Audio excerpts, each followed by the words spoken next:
एक बार प्रेम से बोलेंगे ओम नमो भगवते वासुदेवाय। देखिए मित्रों, माघ मास शुक्ल पक्ष की जया एकादशी का महात्म आज देखेंगे सीधे ग्रंथ के माध्यम से।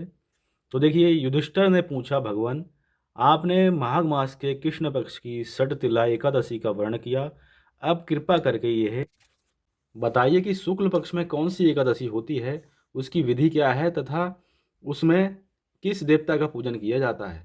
भगवान श्री कृष्ण बोले, राजेंद्र बतलाता हूँ सुनो। माघ मास के शुक्ल पक्ष में जो एकादशी होती है उसका नाम जया है। वह सब पापों को हरने वाली उत्तम तिथि है। पवित्र होने के साथ पापों का नाश करने वाली है तथा मनुष्यों को भोग और मोक्ष प्रदान करती है। इतना ही नहीं, वह ब्रह्म हत्या जैसे पाप तथा पिशाचत्व का भी विनाश करने वाली है। इसका व्रत करने पर मनुष्यों को कभी प्रेत योनि में नहीं जाना पड़ता। इसलिए राजन, प्रयत्न पूर्वक जया नाम की एकादशी का व्रत करना चाहिए। एक समय की बात है, स्वर्गलोक में देवराज इंद्र राज करते थे।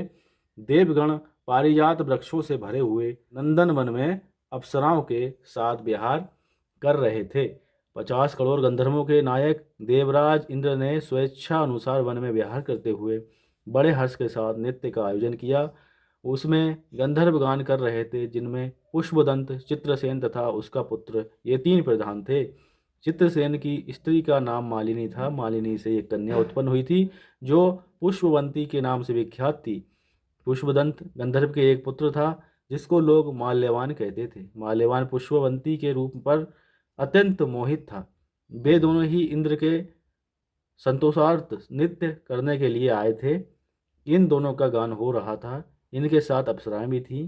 परस्पर अनुराग के कारण ये दोनों मोह के वशीभूत हो गए। चित्त में भ्रांति आ गई, इसलिए वे शुद्ध गान ना गा सके। कभी ताल भंग हो जाता और कभी गीत बंद हो जाता था। इंद्र ने इस प्रमाद पर विचार किया और इसमें अपना अपमान समझकर वे कुपित हो गए।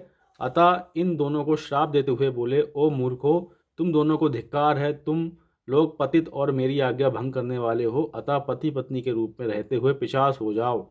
इंद्र के इस प्रकार श्राप देने पर इन दोनों के मन में बड़ा दुख हुआ। वे हिमालय पर्वत पर चले गए और पिशाच योनि को पाकर भयंकर दुख भोगने लगे।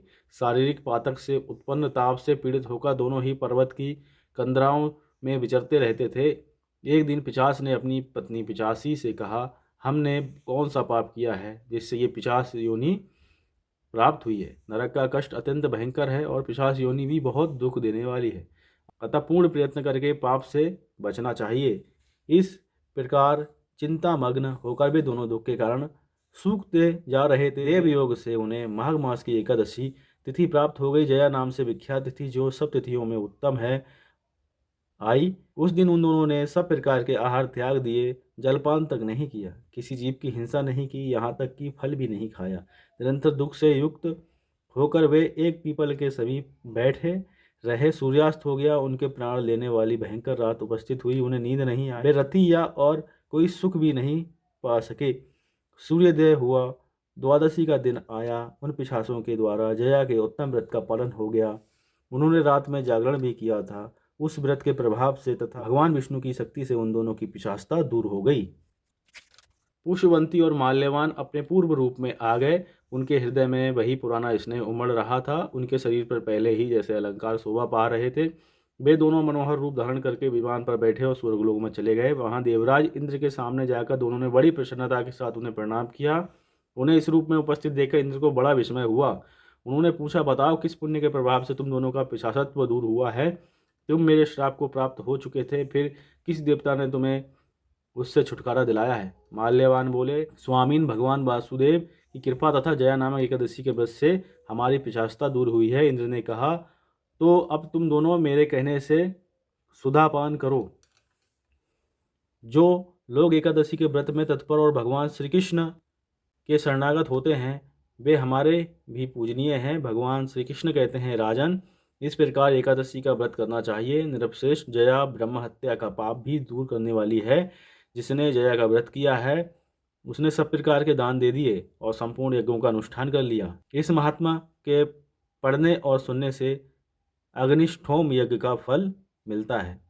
तो इस प्रकार से हमने सीधे ग्रंथ के माध्यम से माघ मास शुक्ल पक्ष की जया एकादशी का महात्मा जाना है। एक बार प्रेम से बोलेंगे ओम नमो भगवते वासुदेवाय।